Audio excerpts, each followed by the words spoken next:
BowDad here with the Bowtech Carbon 1. This thing looks stinking sweet. So ever since this came out on the market, I've wanted to try it. This is last year's model 2023.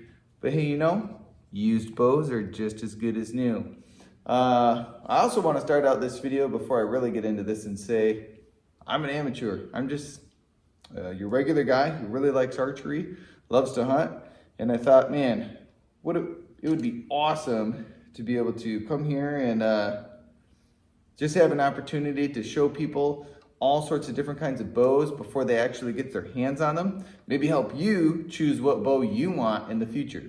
And the reason I choose used bows most often is because they're cheaper. So anyway, let's break this down. Bowtech Carbon 1, 30 inches axle to axle. So to me, this is more of a compact bow. Anything 30 and under for me is compact. 335 feet a second, 6.63 inch brace height, which is a very specific brace height. I'm kind of surprised. 6.63. It's interesting. 50, 60, 70 pound limb increments. And what else do we need to know on this thing? 25.5 to 35.5 inches of draw length. I've got it maxed out to 35.5 inches of draw length. And let's get this party started. It's truly my first time ever shooting this Bowtech Carbon 1. I just threw the Hamsky Epsilon on there last night, noticing there's no rubber on the shelf on the Carbon 1 to kind of like stabilize that arrow. I do feel like I have this rigged up correctly. So it looked like it was pretty even. The arrow was going through the burger holes last night when I was putting that rest on there. I haven't sighted on the sight, so I'm just giving you guys a pre-warning that, if I start missing the target and stuff, you know why. So first time ever shooting this bad boy.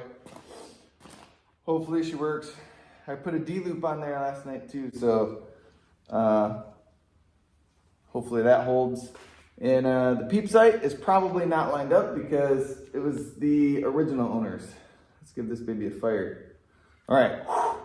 I got to focus on how it feels in the draw cycle. That's the first thing I'm going to focus on. The grip is pretty decent. It's a little squarish, so it's not like the most comfortable even before I draw here. I'm noticing that. I really like the draw cycle. Very smooth draw cycle, rolled over, really smooth at the end. Let's see if it creeps. Ooh, no. Takes a while for her to creep, so I like that. The back wall seems super solid.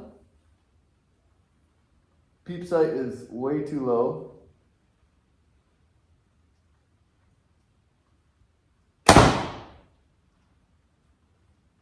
I've got no stabilizers on here except for what's built into the riser. This little doinker system, whatever, I don't even know what those are. And this little guy down here. For what this thing is rated at, that was pretty incredible. And interestingly enough, I felt vibration, but it felt like no energy left the bow. It was really, really, really weird, in a good way weird. Let's chuck another arrow. Oh no, I'm gonna back up just a skosh.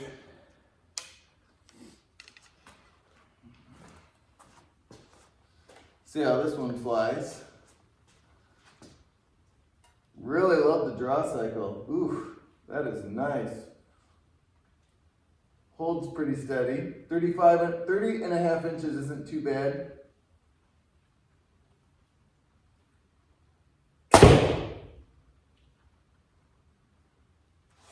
Yeah, I'm feeling a little residual vibration, like that continues. It's not dissipating super fast, but still it's kind of like a buzzing vibration. So it could be something here with my Hamsky. This is a limb-driven stabilizer. Maybe I'm feeling that. It could be, maybe I don't have the string stop set right. I could put a little pressure on that probably, it looks like. But there's probably some ways I can get that vibration out of the string. But so far this thing is, I'm kind of mind-boggled here. How can it be shooting that fast and feel so smooth? So I think those are good things. I am shooting a little to the right. I got to keep that in mind. I'm going to fling one more. And then we're going to test some consistency. I'm going to step up in the balcony behind me and fire some arrows from up there at a little longer distance.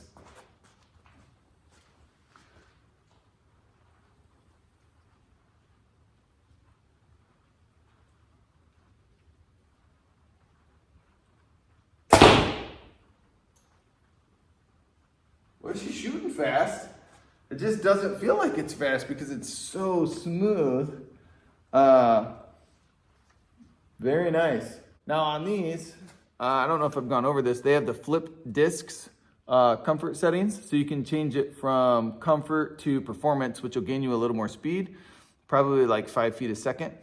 And right now I have it on the comfort setting just because I've had Bowtechs before in the past. I really like the comfort setting. I never did like the speed setting. So that's what I decided to try it on today. But if you like a little more speed, you can throw it on the performance setting. So it's kind of a cool little deal. It's also got the deadlock cam system. So if you're trying to paper tune your bow and you're getting your windage is messed up, right to left, you can actually just unlock it here, twist the little knob, and it'll tell you in the instructions your tuning mechanism, like whether you turn it right, which way it's going to go, if you have this type of tear, and then you lock it back in, and you can paper tune with these bad boys. So that's pretty cool. I didn't really understand it at first. I watched a 2-minute video and it looks super simple. The only thing I was confused about is it doesn't really look like it corrects. It will not correct your up and down, your elevation paper tuning. So that's just gonna have to be you messing with the rest or possibly a D-loop or something like that. But all right, let's go do some consistency shots. Well, I probably, before I shoot like super long shots, I'm gonna change the windage on my sight. I have this Rocky Mountain sight. It's a 5-pin, and actually it's really nice. It's got the micro adjustments on it, which I prefer micro adjustments so I don't have to whoop out an Allen wrench every time. But that Rocky Mountain 5-pin, boy, she's really pulling in the light good, and I've liked it so far for at least testing out bows. When I really get into, I don't want to call it target season because I don't consider myself a target archer, but when I get into tax season, total archery challenge, where we're starting to launch some further shots, I always go for something with the dial. CBE Engage Hybrid is the current sight I like. So voila, we're in the balcony. I've got about a 20-yard shot now from up here. I am going to do some clicks on the windage here on my sight. I was shooting to the right, so I'm going to push it to the right. So I got to undo this little feller here up on top, lefty loosey. Oh, wow, she's solid. Oh, golly. I'm almost thinking I snugged her down with hey, guys, if you use the micro adjustments, you don't have to use your Allen wrench. Well, I got to use my Allen wrench right now. Snugged her down a little too tight last time. All right, so I'm shooting right, so I want to push it to the right. So I'm going to try and get her to go here. Well, she doesn't want to turn. Might be a little frozen or something. It is cold up here. We're dealing with some cold temperatures here in Michigan, so yeah. Let me just loosen her a little more, see if I can't knock it. Why is that not going? This is interesting. We paused this program to bring you an idiot archer trying to figure out the sight. Why isn't that wanting to move? Can't even twist the dial. Jesus. Good grief.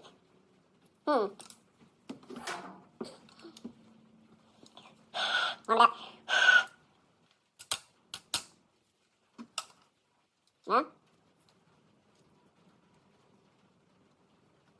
Like seized up on me. That is really strange. Should have nothing to do. The micro adjustment should work. I really see no reason why it wouldn't. Really trying to crank it now. That is strange. All right, well.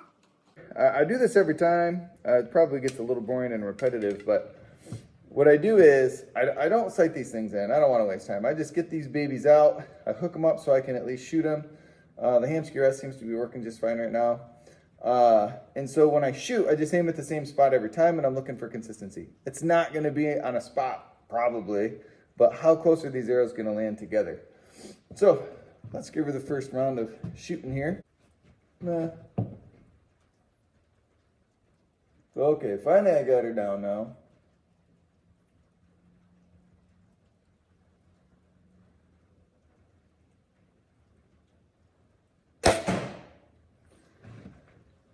Man, hardly any energy leaves that thing. Well, it feels like no energy leaves it. It's just like, puh, and it's gone. Voila. My arrow flung out.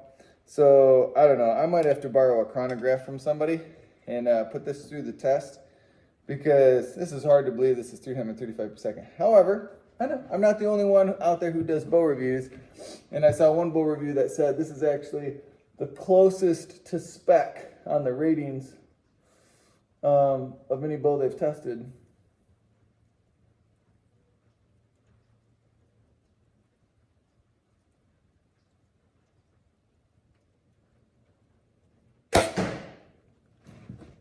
All right, I'm liking the way it shoots. Like I said, I'm a little like, is this really shooting that fast? I might have to do an add-on video with a performance setting too. I'm kind of liking this bow. I got to start finding a bow that I want to pick for the tack this year.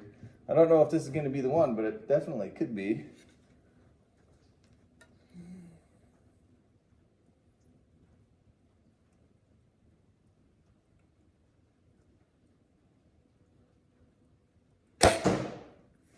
All right, let's go check this out.